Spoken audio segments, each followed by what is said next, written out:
भीमा नदीच्या पाणी पातळीतही मोठ्या प्रमाणावर वाढ झालेली आहे। उजनी धरणातून भीमा नदीमध्ये पाण्याचा विसर्ग सुरू करण्यात आलेला आहे। धरणातून भीमा नदीमध्ये 1 लाख क्युसेक्न पाण्याचा विसर्ग सुरू आहे।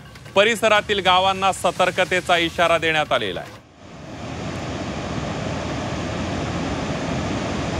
भीमा नदीच्या पाणी पातळीमध्ये सुद्धा मोठ्या प्रमाणावर वाढ झालेली आहे, कारण उजनी धरणातून भीमा नदीमध्ये पाण्याचा विसर्ग सुरू करण्यात आला आहे। धरणातून भीमा नदीमध्ये 1 लाख क्युसेक्न पाण्याचा विसर्ग सुरू आहे। परिसरातील गावांना सतर्कतेचा इशारा देण्यात आलेला आहे।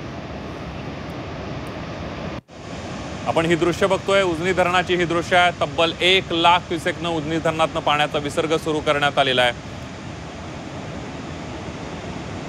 उजनी धरण परिसरामध्ये सुद्धा मोठ्या प्रमाणावर पाऊस बरसायला सुरुवात झालेली आहे आणि त्यामुळे भीमा नदीमध्ये पाण्याचा मोठा विसर्ग सुरू करण्यात आलेला आहे। या सगळ्यामध्ये भीमा नदीची पाणी पातळी वाढली आहे, त्यामुळे नदीकाठच्या गावांना सतर्कतेचा इशारा देण्यात आलेला आहे। तर दुसरीकडे पुन्हा एकदा महापुराची परिस्थिती निर्माण होईल की काय, अशा प्रकारची परिस्थिती निर्माण झाल्याचं पाहायला मिळते, भीती व्यक्त केली जाते।